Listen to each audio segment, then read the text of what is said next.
In the glittering heart of Copenhagen, on a revolutionary crystal pier that defies the sea like a diamond bridge, shipping tycoon Erik Larsen raises a toast at a lavish charity gala, only to collapse in agony, poisoned by cyanide hidden in his champagne. Enter Hercule Poirot, the masterful Belgian detective, invited by old friend Captain Hastings, whose razor-sharp little gray cells unravel a web of deceit among the suspects. Larsen's elegant but resentful wife Ingrid, scheming business partner Carl Jensen, nervous secretary Anders Blum, and mysterious American heiress Evelyn Harper.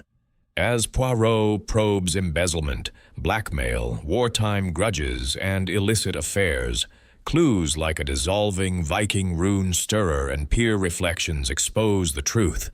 Ingrid, with Blum's aid, orchestrated the murder to cover her theft and escape her husband's control. Justice shatters the illusions, proving no secret stays buried on crystal-clear waters. Chapter 1. The arrival in the Danish capital.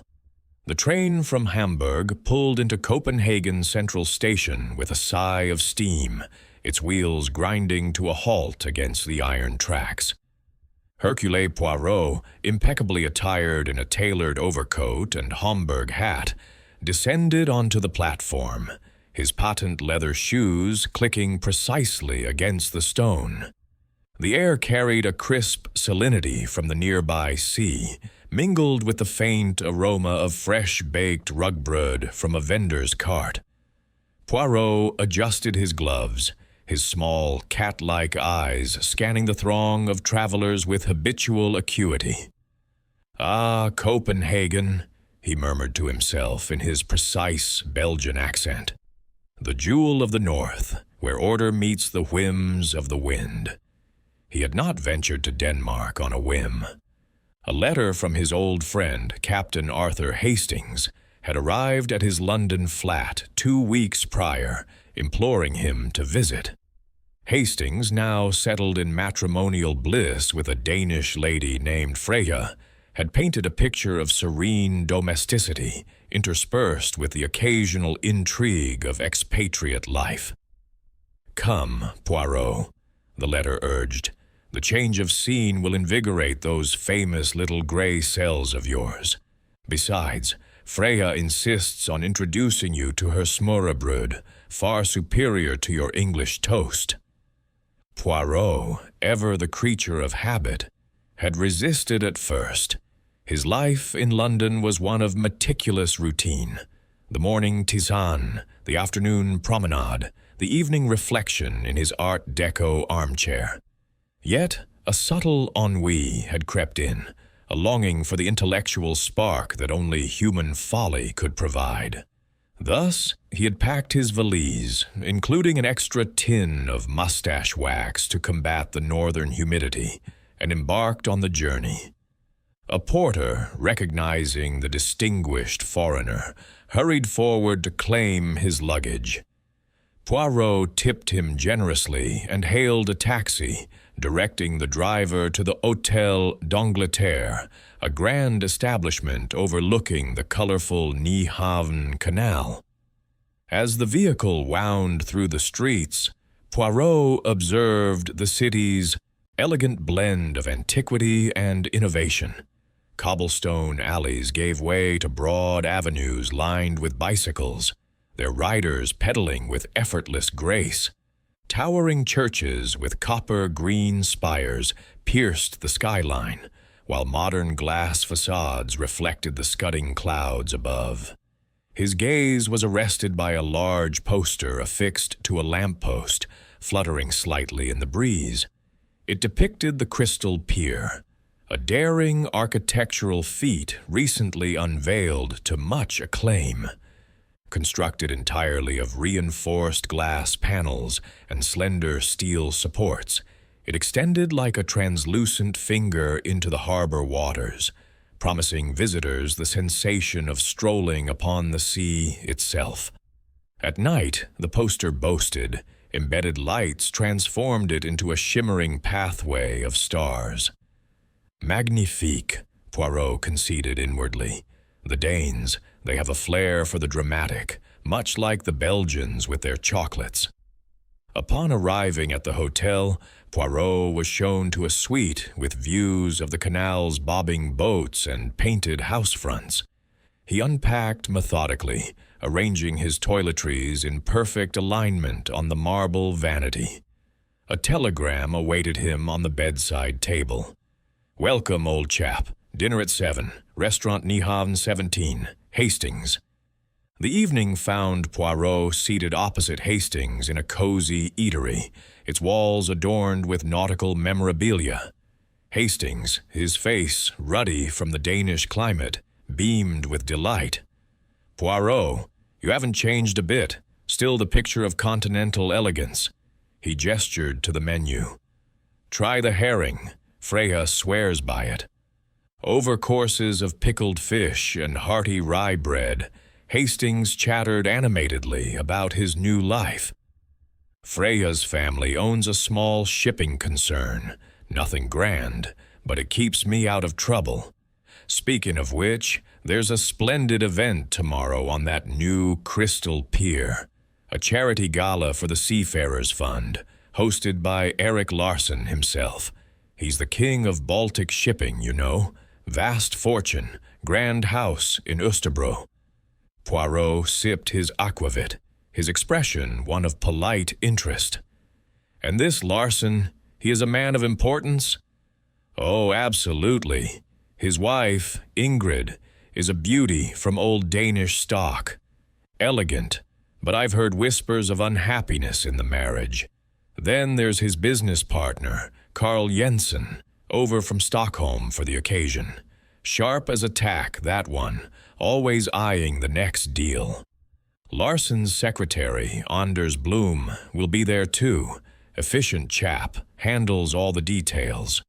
And rumor has it an American visitor, Miss Evelyn Harper, is attending. She's said to be an heiress with a taste for European society, though no one seems to know much about her background." Hastings leaned forward conspiratorially. "It's all very glamorous, Poirot. Crystal chandeliers, orchestral music, the works. You must come along. Freya has extra invitations." Poirot twirled his mustache thoughtfully. The names danced in his mind like pieces on a chessboard, each potentially harboring secrets. Yet, now the evening was one of simple camaraderie. As they parted ways under the gas lamps, the canal waters lapping gently, Poirot felt a faint stirring in his gray cells, a premonition, perhaps, that the placid surface of Copenhagen hid currents far more treacherous. Chapter 2. The Gathering Storm.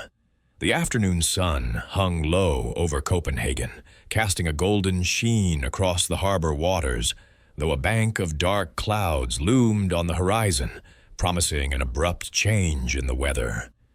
Hercule Poirot, accompanied by Captain Hastings, stepped out of the taxi at the entrance to the Crystal Pier. The structure, a triumph of modern engineering, jutted boldly into the Øresund Strait, its glass surface gleaming like a frozen wave. Supported by delicate steel pylons that plunged into the depths below, it offered an unobstructed view of the sea, the distant Swedish coastline, and the ceaseless dance of ferries and sailboats.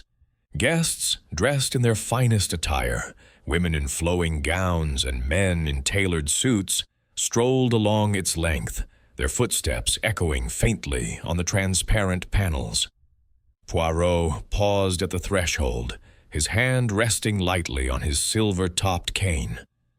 "Mon ami Hastings," he said, his voice carrying a note of admiration tempered with caution. "This pier, it is a marvel, no? One walks upon nothing, yet everything is revealed beneath, the secrets of the sea laid bare. But beware, for such transparency can be deceptive. It hides the supports that hold it all together." Hastings chuckled, adjusting his tie. You're overthinking it, Poirot. It's just a fancy walkway for the elite to sip champagne and pat themselves on the back for charity. Freya says the funds go to orphaned sailors' children. Worthy cause, I'd say. Come on, let's mingle. They proceeded onto the pier, the cool breeze tugging at Poirot's coat. The event was in full swing. A string quartet played lilting melodies from a raised platform at the center. Waiters in crisp uniforms circulated with trays of sparkling flutes and delicate canapes, and clusters of Copenhagen's high society exchanged pleasantries. Banners fluttered gently, emblazoned with the emblem of the Seafarers' Benevolent Fund, and crystal chandeliers, suspended from invisible wires, swayed overhead, refracting the light into rainbows that danced across the glass floor. Erik Larsen, the host, spotted them immediately. A man of imposing stature, with broad shoulders honed from years at sea before his ascent to shipping tycoon, he strode forward with a hearty laugh. His face was weathered, framed by a neatly trimmed beard turning silver at the edges, and his eyes sparkled with the confidence of one accustomed to command. Captain Hastings, and this must be the renowned Hercule Poirot. Welcome, gentlemen, to my little soirée on the waves. He clasped Poirot's hand firmly, his grip like that of a sailor hauling in a line. I've heard tales of your deductive prowess, solved more mysteries than there are fish in the Baltic, they say. Poirot inclined his head modestly. Monsieur Larsen, the pleasure is mine. Your pier is most extraordinary. One feels almost as if defying gravity itself. Larsen beamed, gesturing expansively. A pet project of mine. Cost a fortune, but worth every krone. Come, let me introduce you to the key players. He led them toward a group near the railing, where the sea spray misted lightly in the air. First was Ingrid Larsen, his wife, a vision of Nordic poise. Tall and slender, with hair the color of sun-bleached wheat cascading in elegant waves, she wore a gown of sapphire silk that matched the deepening hue of the water below. Her smile was gracious, yet Poirot noted a certain tightness around her eyes, as if the effort to maintain it wearied her. Monsieur Poirot, she said in flawless English, her voice melodic but edged with reserve. How delightful to have a detective among us, though I hope your skills won't be needed today, unless it's to uncover who stole the last shrimp canapé. Poirot bowed slightly. Madame, in the presence of such beauty, even the gray cells take a holiday. But tell me, do you share your husband's passion for the sea? Ingrid's laugh was light but brief. Oh, Erik lives for it. I prefer solid ground, truth be told. This pier, it's his dream, but it makes one feel so exposed. Her gaze flickered toward the horizon, where the clouds gathered ominously. Next, Larsen presented Carl Jensen, his business partner from Stockholm. Jensen was the antithesis of Larsen, lean and angular, with sharp features and eyes like polished steel. His suit was impeccably cut, but there was a restlessness in his posture, as if he were perpetually calculating odds. Poirot, he said with a nod, his Swedish accent crisp. I've read about your cases. Impressive. In shipping, we deal with our own puzzles, routes, tariffs, competitors. Erik and I have navigated many storms together.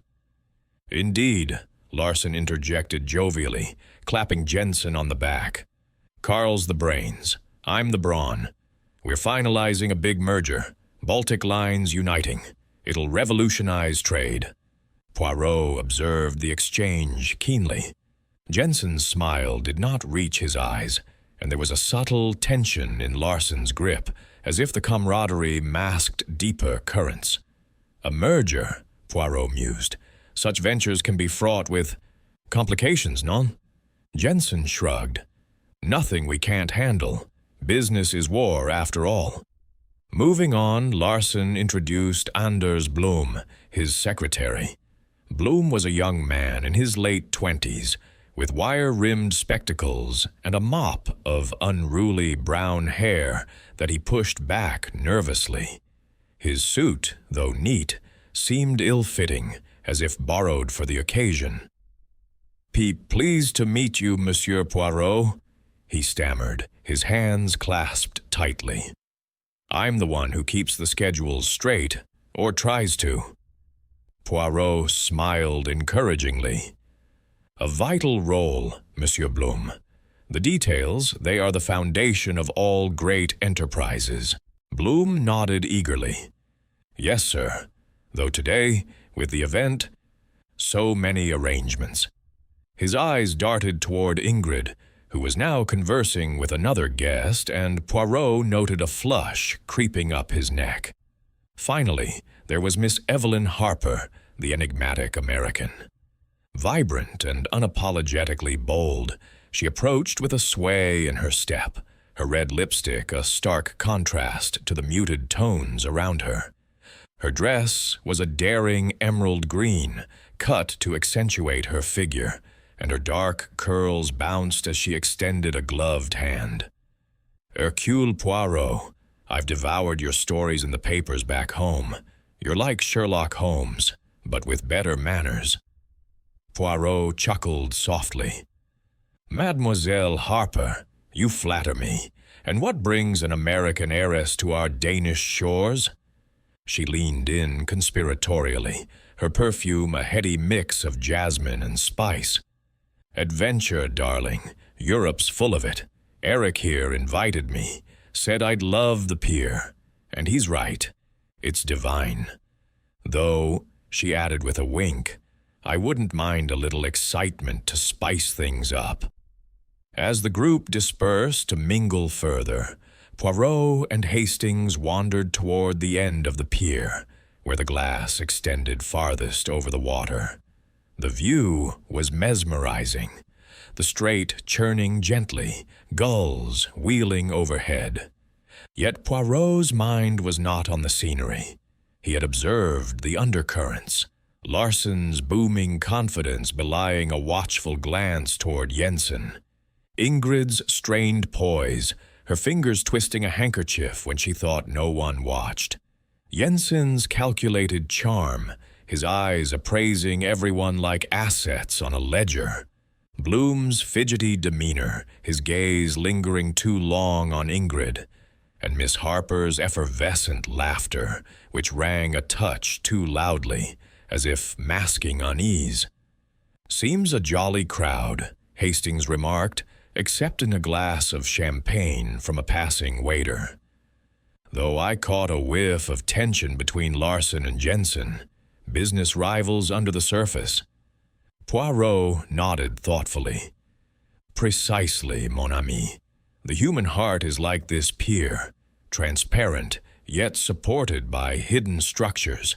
Motives lurk below, waiting to surface." The quartet struck up a waltz, and couples began to dance on a cleared section of the glass. Larsen, ever the host, took Ingrid's hand for a turn, though she moved with mechanical grace. Jensen retreated to a corner, engaging in hushed conversation with a banker, his gestures emphatic. Blum busied himself with a clipboard, checking off names, while Miss Harper flitted from group to group, her laughter drawing admiring glances. Poirot sipped his own champagne sparingly, his senses alert. He overheard snippets, Ingrid murmuring to Blum about "those documents, ensure they're secure." Jensen telling Larsen in a low voice, "We can't delay the vote any longer. The investors are restless." Miss Harper teasing Larsen about old flames and new horizons. The sky darkened further, the first rumbles of thunder echoing distantly. Guests glanced upward, But the merriment continued. Larsen, flushed from the dance, called for a toast. To the crystal pier, and to fair winds for all. Glasses clinked, and he raised his own, a special vintage poured by a dedicated waiter. He took a hearty swig, then paused, his face registering surprise. His free hand went to his throat, fingers clawing at his collar. A strangled gasp escaped him, his eyes bulging in terror. The glass slipped from his grasp, shattering on the glass floor with a crystalline tinkling that cut through the music. Larsen staggered, his robust frame crumpling like a sail in a gale. He fell to his knees, then pitched forward, his body thudding against the transparent surface. Screams erupted as guests recoiled. Ingrid froze, her hand over her mouth. Jensen stared in shock. Bloom dropped his clipboard. Miss Harper let out a piercing cry. Poirot was at the fallen man's side in an instant, kneeling despite the impropriety. He checked for a pulse. None. Leaning closer, he detected a faint, bitter scent emanating from Larsen's lips, reminiscent of almonds. "Hastings," he called sharply, "fetch the authorities at once. This is no natural death." Hastings, pale but composed, nodded and hurried off. The crowd pressed in, murmuring in horror. Poirot rose, his expression grave. "Mesdames et messieurs, remain calm. Erik Larsen has been poisoned, cyanide, I believe. The gathering storm has broken, and murder walks among us on this crystal stage." As rain began to lash the pier, drumming against the glass like accusing fingers, Poirot's gray cells ignited. The clues were there, embedded in the interactions, the glances, the words unspoken. The game, as always, was afoot. Chapter 3. The initial inquiries. The rain that had threatened throughout the afternoon now poured down in earnest, transforming the crystal pier into a slick, shimmering expanse under the hasty erection of police barriers. Flashing lights from the arriving squad cars reflected off the glass surface, casting eerie patterns that danced like phantoms over the assembled guests. Hercule Poirot stood a short distance from the body, his overcoat drawn tightly against the chill, observing as Inspector Nielsen and his team took charge. Nielsen was a solid, no-nonsense Dane in his 40s, with a square jaw and eyes that missed little, though they narrowed suspiciously at the sight of the diminutive Belgian detective. "Monsieur Poirot," Nielsen said in accented English, approaching with a clipboard in hand. "Captain Hastings informs me you're a consultant of sorts. Scotland Yard speaks highly of you, but this is Copenhagen. We'll handle it our way." Poirot bowed slightly, his mustache impeccable despite the downpour. "Inspector, I would not dream of interfering. Merely, if I may offer the observations of one who was present at the tragedy. The gray cells, they do not rest easily in the face of such villainy." Nielsen grunted, glancing at the covered form of Erik Larsen. "Very well, but no solo sleuthing. What do you make of it?" "Cyanide, without doubt," Poirot replied promptly. "The scent of bitter almonds on the breath, the rapid convulsions, the classic signs. Administered, I suspect, in his champagne flute. See how the glass shattered nearby, yet no one else was affected. A targeted act." The inspector nodded, signaling to a forensic officer who was carefully bagging shards. "We'll test for residues. Now, the guests, I've herded them into the pavilion on shore. No one leaves until questioned." The pavilion, a glass-enclosed structure adjacent to the pier, provided shelter from the storm. Its walls, fogged with condensation, enclosed a group of sodden and shocked individuals huddled around tables laden with abandoned hors d'oeuvres. Ingrid Larsen sat apart, her sapphire gown darkened by rain, a handkerchief pressed to her lips. Carl Jensen paced near the windows, his lean frame taut with agitation. Anders Blum fidgeted with a sodden notebook, his spectacles askew. Miss Evelyn Harper, her makeup streaked chain-smoked cigarettes, her vivacity shattered. Other attendees, minor society figures and business associates, milled about, whispering. Poirot, with Hastings at his side and Nielsen's tacit approval, began his inquiries subtly, moving from one to another like a bee among flowers. He started with Ingrid, approaching with the deference due a widow. "Madame Larsen, my deepest condolences. This is a blow most cruel. Might I ask where you were positioned when your husband collapsed?" Ingrid looked up, her blue eyes rimmed with red. I was dancing with him moments before. Then I stepped aside to speak with a guest, Lady Sorensen over there. She can confirm it." Her voice trembled, but Poirot noted the steadiness of her gaze. "Eric was fine 1 minute, laughing about the merger. Then that awful gasp." "And the merger?" Poirot probed gently. "With Monsieur Jensen, no? All was harmonious?" She hesitated, twisting the handkerchief. "Business has its strains. Eric was cautious, Carl pushed for speed, but nothing to warrant this." A tear escaped and she dabbed it away. "We've had our differences. Eric's wandering eye, you know, but I loved him." Poirot nodded sympathetically, filing away the admission of infidelity. He moved on to Jensen, who stopped pacing at his approach. "Monsieur Jensen, a tragic loss for your partnership. You were discussing matters with a banker, I recall." Jensen's steel-gray eyes flickered. "Yes, Herr Lund from the National Bank. We were finalizing loan terms for the expansion. Eric joined us briefly, then went for his toast. I was yards away when he fell." He ran a hand through his damp hair. "This merger, it's my life's work. Eric was stalling, claiming market risks, but we resolved it yesterday. No bad blood. Yet stalls can breed resentment," Poirot observed mildly. "And cyanide, it requires planning. Access to such a poison?" Jensen stiffened.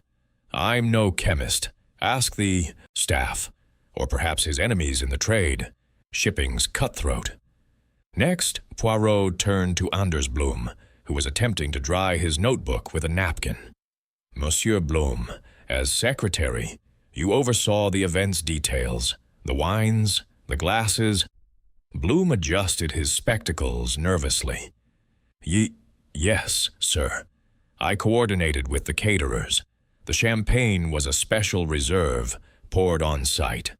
I was fetching additional invitations from the car when it happened, parked just beyond the pier. The valet can vouch for me." Poirot's eyes twinkled. "A precise man like you. Did you notice anything amiss? Arguments, perhaps?" Blum flushed.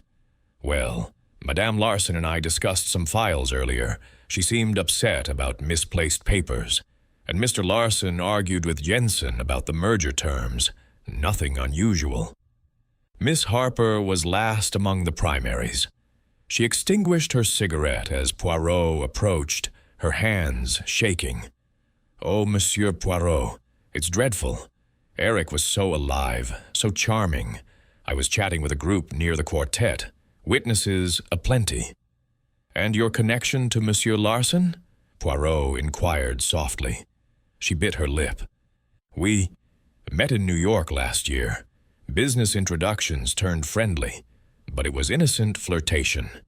Though," she lowered her voice, "I received a threatening note this morning. Anonymous, warning me to stay away from him or face consequences. I thought it a jealous prank." Poirot's interest sharpened. "May I see this note, mademoiselle?" She produced a crumpled paper from her purse. Block letters reading, "Leave Larson alone or regret it." No signature, but the paper stock matched the event invitations. As the evening wore on, Nielsen's team conducted formal statements, corroborating alibis loosely, multiple witnesses for each, though timings overlapped ambiguously. The waiter who served Larson's glass recalled handing it directly, untouched by others. Yet the flute itself, now in evidence, bore only Larson's prints and faint smudges. Poirot conferred with Hastings in a quiet corner. "Mon ami, the puzzle assembles. Cyanide in liquid acts swiftly, mere minutes. The poison must have been introduced post-pouring. But how, with eyes everywhere?" Hastings frowned. "A sleight of hand, or perhaps in the glass beforehand?" "Précisément. And motives abound. Ingrid's jealousy, Jensen's business frustrations, Bloom's possible grievances, underpaid secretary's harbor secrets, and Miss Harper's mysterious threat." Nielsen joined them, rubbing his chin. "Lab rush on the glass. Preliminary shows cyanide traces on the rim. No one else's prints. Suicide?" Poirot shook his head firmly. "Impossible." Larson was triumphant, toasting success. "No, this is murder, cunningly veiled." As guests were released under caution not to leave the city, Poirot retired to his hotel with Hastings. The storm raged outside, lightning illuminating the canal. In his suite, Poirot paced, his mind a whirlwind. He examined a mental map of the pier, positions, reflections in the glass, the chandelier's sway. A detail nagged, the faint rune-like etching on a shard he'd glimpsed before it was bagged. Viking heritage or a clue planted? Sleep eluded him. Instead, he jotted notes. Alibis to verify, backgrounds to probe. Tomorrow, Larson's offices beckoned. The initial inquiries had scratched the surface. Deeper delving would reveal the fissures in this crystalline facade. Chapter 4. Shadows of the Past. The morning after the tragedy on the Crystal Pier dawned gray and somber, the storm's remnants leaving puddles that mirrored the overcast sky along Copenhagen's cobblestone streets. Hercule Poirot, refreshed by a night of fitful contemplation rather than rest, met Captain Hastings in the hotel lobby. Hastings, ever the loyal companion, carried a newspaper under his arm, its headlines blaring the shocking demise of Erik Larson in bold type. "Dreadful business, Poirot," he said, shaking his head. "The papers are calling it the crystal poisoning. Nielsen's quoted as saying it's under investigation, but no arrests yet." Poirot adjusted his cufflinks with precision. "The inspector is wise to proceed cautiously, mon ami. Haste leads to errors, and this case is a tapestry of deceptions. Today, we delve into the shadows. Larson's offices await. I have arranged with Nielsen for access. The gray cells demand evidence." They took a taxi to the harbor district, where the air hummed with the activity of docks, cranes unloading cargo from massive ships, sailors shouting in a babel of languages, and the tang of salt water mingling with diesel fumes. Larson's headquarters occupied a sturdy brick building overlooking the quays, its facade adorned with the company emblem, a stylized anchor entwined with waves. Inside, the atmosphere was hushed, employees moving like ghosts, their faces drawn with grief or perhaps apprehension. Inspector Nielsen greeted them at the door, his uniform crisp despite the early hour. "Monsieur Poirot, Captain, we've sealed Larson's private office. Forensics dusted for prints overnight. Nothing unusual, but you're welcome to look. Just don't remove anything without logging it." Poirot nodded appreciatively. "Merci, Inspector. The method is key, but motives lurk in the ledgers. The office was a testament to Larson's seafaring roots, walls lined with nautical charts, model ships in glass cases, and a massive oak desk cluttered with manifests and contracts. Poirot, donning white gloves provided by the police, began a systematic examination. Hastings assisted, rifling through drawers while Nielsen observed from a corner. In a locked filing cabinet, key procured from Bloom's desk downstairs, Poirot uncovered a folder marked Confidential Acquisitions. Within were financial statements revealing discrepancies, inflated expenses on shipping routes, funds diverted to anonymous accounts in Swiss banks. Regardez, Poirot murmured to Hastings. Embezzlement, clear as the North Sea on a calm day. And see, the signatures alternate between Larson and Jensen, but these entries, they favor Jensen's Stockholm ventures disproportionately. Hastings whistled softly. So Jensen was skimming? Motive enough for murder if Larson discovered it. Perhaps, Poirot replied, his eyes narrowing. Yet Larson initialed the approvals. Complicity or forgery? He set the folder aside for Nielsen, who photographed it diligently.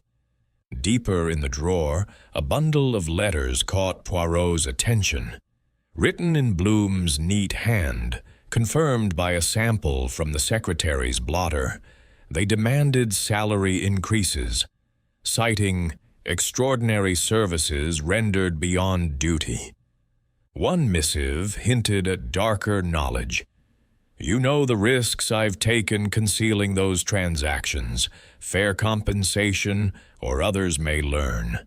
Blackmail, veiled but unmistakable. Nielsen leaned in. Bloom's been with Larson 5 years. Loyal, or so we thought. We'll bring him in for questioning again. As they concluded the search, Poirot pocketed a small vial of ink from the desk. Matching the threatening note's hue, he noted mentally, before turning to the window. The view encompassed the pier, now cordoned and desolate, its glass dulled by the drizzle. Their next stop was Ingrid Larson's residence, a stately villa in the affluent Oosterbro quarter. She received them in the drawing room, clad in mourning black, her composure a fragile veneer. A maid served coffee, its aroma a brief comfort in the tense air. Monsieur Poirot, Ingrid began, her voice steady but low. Have you progress? The police pester me with questions, as if I... Poirot raised a placating hand. Madame, we seek only truth. Tell me of your family's history with Monsieur Jensen. Old ties, perhaps? Ingrid's lips tightened. Old wounds, more like. During the war, my father owned a fleet rivaling Jensen's father's. Sabotage rumors swirled, ships vanished in the Baltic, blamed on U-boats, but whispers pointed to Jensen's senior undercutting competitors. My family lost everything. Jensen's prospered. Eric partnered with Carl to bury the hatchet, but resentment festers. Carl hates us for the legacy, sees us as entitled Danes lording over Swedish enterprise. And you, madame, do you share this hatred? She met his gaze defiantly. I despise what it did to my father. He died broken. But murder? No. Though if Carl did this... Her fists clenched briefly. Poirot shifted topics smoothly. The pharmacy receipt in your name, for potassium cyanide. Garden pests, you said? Ingrid flushed. Yes, our estate has rats, vile creatures. The gardener advised it. I bought it weeks ago. It's in the shed, untouched. They departed soon after, Poirot musing on her alacrity. Convincing, Hastings, but the eyes, they betray calculation. A telegram awaited at the hotel. Miss Harper requesting a discreet meeting. They convened in a quiet cafe near Tivoli Gardens, where the amusement park's distant laughter contrasted the gravity of their discussion. Evelyn Harper, restored to some of her American verve, but with shadowed eyes, stirred her tea nervously. "Monsieur Poirot, I must confess, I'm no heiress. That's a cover. I'm a private investigator from Chicago, hired by a consortium of Larson's rivals in Oslo. They suspected him of underhanded deals, price-fixing in the Straits. I was to cozy up, gather intel." Poirot's mustache twitched. "Ah, the flirtations. A ruse. And did you uncover much?" "Enough to know the merger was shady. Larson and Jensen were colluding to monopolize routes, squeezing out smaller firms. But Eric caught wind of my snooping, confronted me yesterday morning. I denied it, but he was furious. That threatening note? Likely from him to scare me off. Or from another," Poirot pondered. "Your alibi holds, mademoiselle, but secrets invite danger." As afternoon waned, a crucial clue materialized via Nielsen, the glass shard from the pier, etched with a faint symbol, a looped cross resembling an ancient Viking rune for betrayal, as identified by a museum expert. Poirot, intrigued, traced its origin to a local artisan in the old town. The craftsman, an elderly Dane with gnarled hands, confirmed over pipe smoke. "Aye, custom order for the gala, decorative stirrers for the VIP glasses, commissioned by young Bloom himself, said it was for authenticity, Nordic flair." Poirot thanked him, his mind racing. Bloom again, the details man. But why etch a rune of treachery, symbolism, or signature? Evening brought another tempest, winds howling through the city like banshees. Poirot, ensconced in his hotel room, gazed from the window at the roiling sea, lightning etching the horizon. Hastings joined him for brandy, recounting his own discreet inquiries among the staff, whispers of Ingrid's discreet meetings with Bloom, perhaps more than professional. "The almond scent, cyanide unequivocal," Poirot soliloquized. "The rune, a marker, alibis porous, motives intertwined, embezzlement links all, Jensen benefits, Bloom extorts, Ingrid conceals, Harper exposes, yet the delivery, how? Without trace." A flash illuminated a memory, the chandelier's reflections, capturing fleeting movements. "The mirrors of the pier," he exclaimed. "They see all. Tomorrow we tighten the net." As thunder rolled, Poirot's gray cells wove the threads, the past's shadows yielding to dawning clarity. Chapter 5. The Web Tightens. The third day in Copenhagen brought a deceptive calm, the skies clearing to reveal a pale blue expanse over the harbor, though the air retained a crisp bite that hinted at winter's approach. Hercule Poirot, having dispatched a series of telegrams and notes early that morning, arranged an informal gathering at the Hotel d'Angleterre's elegant lounge. The room, with its velvet armchairs arranged around low tables and a grand fireplace crackling merrily, provided an atmosphere of contrived coziness, perfect for loosening tongues, without the stark formality of a police interrogation. "A little tea, mes amis," Poirot had written in his invitations to the suspects. "To ease the burdens of these trying times. Nothing official, merely conversation among acquaintances." Captain Hastings arrived first, his expression a mix of curiosity and concern. "Poirot, is this wise?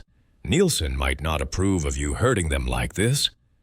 Poirot smiled enigmatically, settling into a high-backed chair with a view of the entrance. "The inspector has been informed, mon ami. He observes from afar, through that discreet door yonder. But psychology, Hastings, it is the key. Place them together, stir the pot, and watch the ingredients react." One by one, they filed in. Ingrid Larson, her black mourning attire accentuating her pallor, though her posture remained regal. Carl Jensen, his lean features etched with impatience, glancing at his pocket watch. Anders Blom, clutching a briefcase as if it were a shield, his spectacles slipping down his nose. And Miss Evelyn Harper, her American energy subdued but not extinguished, dressed in a somber gray ensemble that failed to dim her inherent flair. A waiter served Earl Grey and delicate pastries, Danish wienerbröd dusted with icing sugar, while Poirot orchestrated the seating, ensuring no one escaped his watchful gaze. "Thank you all for coming," he began, his voice smooth as the tea steaming in his cup. "In the shadow of tragedy, it is good to share thoughts. Monsieur Larsen was a man of many connections. Perhaps together we can illuminate the darkness that claimed him." Ingrid sipped her tea delicately. "Illuminate? You mean accuse, Monsieur Poirot? The police have badgered us enough." "Not accusation, madame. Clarification." Poirot turned his attention first to Jensen, who was crumbling a pastry absent-mindedly. "Monsieur Jensen, your partnership with the deceased, it was under strain, non? The merger documents from the office reveal forgeries, signatures that do not match samples, loans diverted, profits skimmed. Such discoveries could ruin a man." Jensen's cup clattered against its saucer. His face reddened, eyes narrowing to slits. "Forgeries? Absurd. If there are discrepancies, it's Larsen's doing. He framed me to seize control. I've poured my life into this venture. He was the one stalling, hiding losses from his reckless expansions. Ask Blom. He handled the books." Blom jerked upright, spilling tea on his cuff. "Me? I merely recorded what was dictated. The accounts were audited annually." Poirot's eyes twinkled. "Ah, but the audits, Monsieur Blom, they overlook the subtle. You ordered the wines for the gala, including the special reserve for Monsieur Larsen. And this rune etched on the glass shard, a symbol of betrayal, from your family's ancient crest, as the artisan confirmed. Coincidence?" Blom paled, his hands trembling as he set down his cup. The stirrers were decorative. I thought a Nordic touch would please Mr. Larsen. My grandfather was a historian of runes. But I resented him, yes, unpaid bonuses, endless hours. He promised promotions that never came. But murder? Never. I'd lose everything. The room tensed, whispers of accusation hanging in the air like smoke from the fire. Ingrid interjected sharply. "Anders is loyal. If anyone's to blame, it's Carl. His family's grudge against mine is legendary." Poirot nodded thoughtfully, then fixed his gaze on Ingrid. "Madame, loyalty is admirable, but secrets erode it. The pharmacy receipt for potassium cyanide purchased under a pseudonym, yet the handwriting matches yours from correspondence in the office. Garden pests, you claim?" Ingrid's composure fractured, her knuckles whitening around her teacup. "Yes, pests. The villa's grounds are infested. Rats in the greenhouse. I used a false name because, well, society gossips about a lady buying poisons. But I never touched Eric's glass. I was with guests." "Indeed," Poirot conceded mildly. "Yet the cyanide vial from your shed, tested by the police this morning, shows partial depletion, enough missing for a fatal dose." She gasped, color draining from her face. "Depletion? Impossible. I haven't opened it since purchase." Miss Harper, who had been observing silently, leaned forward, her voice cutting through the mounting discord. "Perhaps it's time for truths all around. That threatening note I received? It wasn't to me, originally. I found it in Eric's pocket after... well, I pocketed it in the chaos. It's addressed to him. Expose the affair or face ruin. And the handwriting, it's yours, Mr. Bloom." She produced the note, unfolding it with a flourish. Bloom stared, aghast. "That's not mine. I wrote no such thing." Accusations erupted then, Jensen pointing at Ingrid, Bloom at Jensen, Harper defending her revelations. Ingrid rose, voice shrill.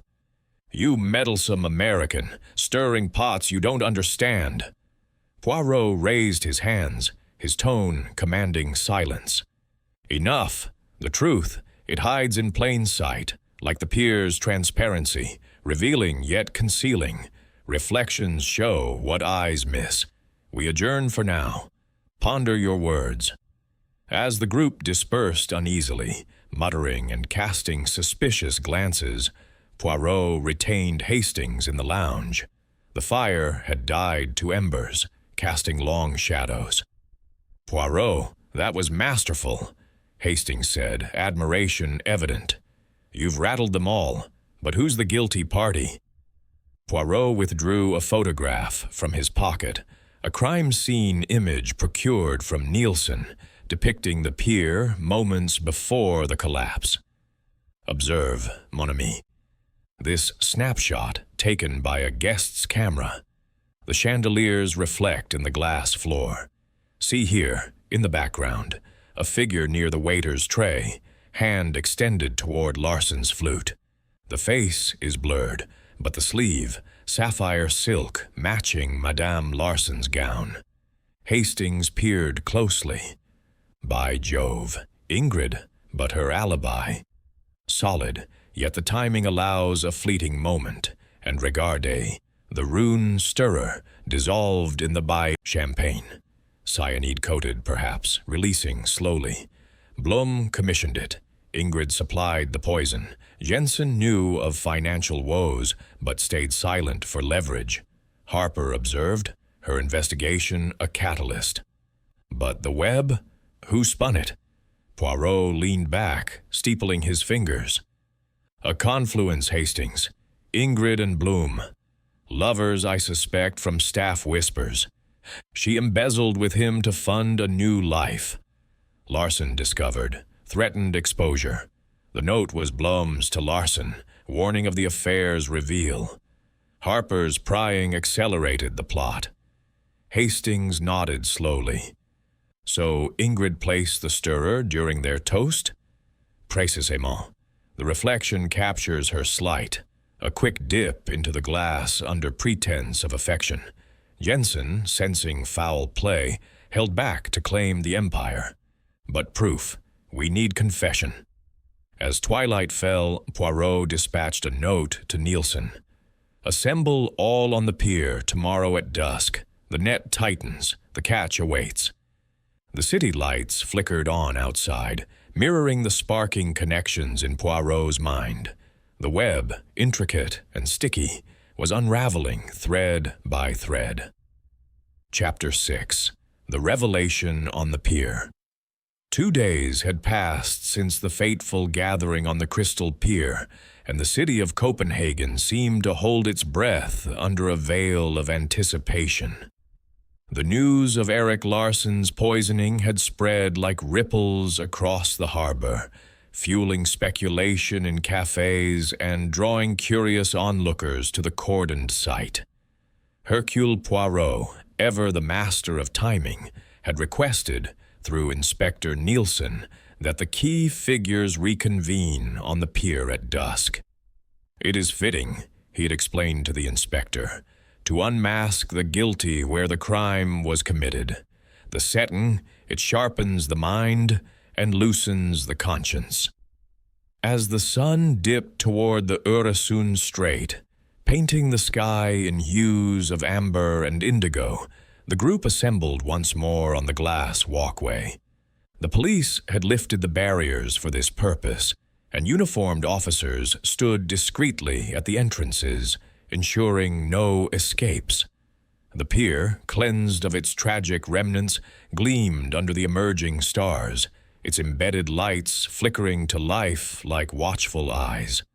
A chill wind whispered off the water, carrying the distant call of gulls and the faint clang of buoys. Ingrid Larsen arrived first, her black veil fluttering, supported by a maid who was dismissed at the threshold. Carl Jensen followed, his stride purposeful, but his face etched with wariness. Anders Blom shuffled in, clutching his briefcase like a talisman, his eyes darting nervously to the transparent floor below. Miss Evelyn Harper, wrapped in a fur stole, brought up the rear, her usual vivacity tempered by a somber nod to the others. Captain Hastings stood by Poirot's side, while Nielsen positioned himself nearby, notebook at the ready. Poirot, centered on the platform where Larsen had fallen, raised his cane for attention. "Mesdames et messieurs," he intoned, his voice carrying clearly over the lapping waves. "Thank you for indulging this little dramatization. The crystal pier, with its illusions of walking on water, is a metaphor for our case, apparent clarity, hiding treacherous depths. But now, the veil lifts. Erik Larsen was murdered not by one hand, but by a conspiracy of motives, woven into a fatal act."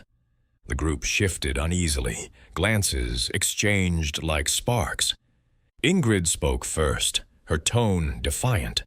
"Conspiracy? You've accused us all in turns, Monsieur Poirot.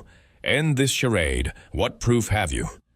Poirot's mustache curved in a subtle smile. "Proof, madame. It begins with the method, the cyanide, swift and merciless. Not in the wine itself, as first surmised, for tests showed the bottle untainted. No, it was in a custom stirrer, etched with a Viking rune for betrayal, designed to dissolve subtly in the liquid, releasing the poison over moments. Commissioned by Monsieur Blom for the gala's VIP glasses." Blum gasped, stepping back. "Decorative. I told you. A touch of heritage. I didn't poison it." "Indeed, you did not apply the cyanide," Poirot conceded. "But you provided the vessel, knowing its purpose.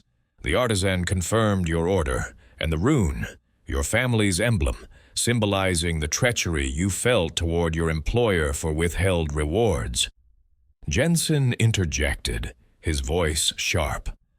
"Bloom's grudge? What of mine?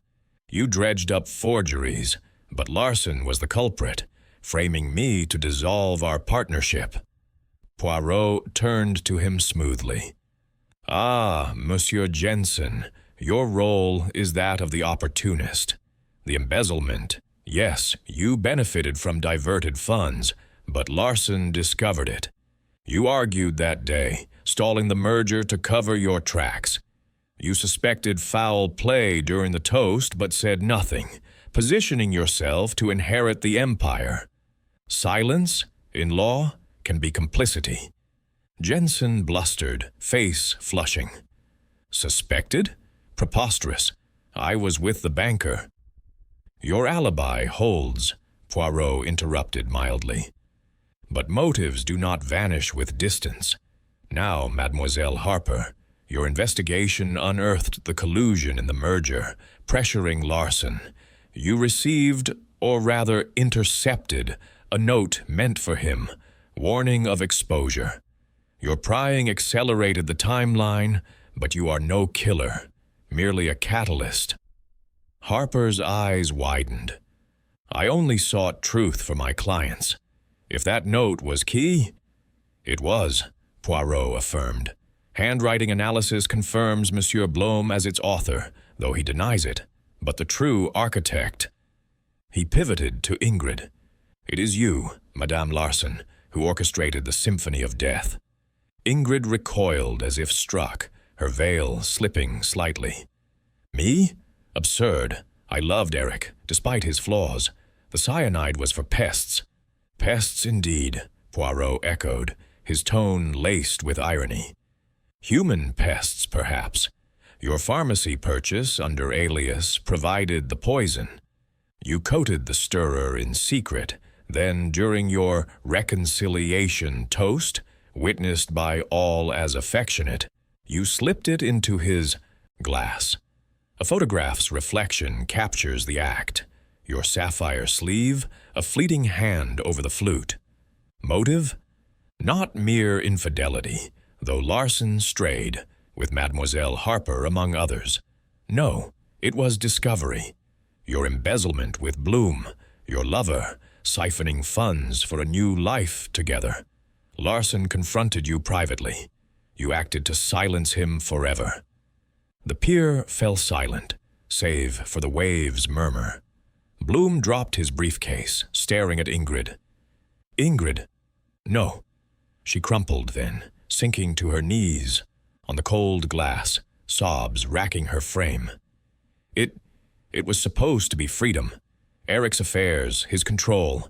He found the accounts, threatened divorce, ruin. Anders helped with the books, but it was my idea. The stirrer, dissolved without trace. I thought no one would suspect. Nielsen stepped forward, cuffs at the ready. Madame Larson, you're under arrest for murder. Bloom, Jensen, you'll face charges for conspiracy and embezzlement. As Ingrid was led away, her confessions spilling forth, the group dispersed into the night. Jensen muttered oaths. Blom wept quietly. Harper shook her head in disbelief. Poirot turned to Hastings, the lights of the pier casting a soft glow on his satisfied expression. Mon ami, the gray cells triumph once more. In Copenhagen's crystal embrace, even the deepest deceptions shatter under scrutiny. The inspector clapped Poirot on the shoulder. Brilliant, monsieur.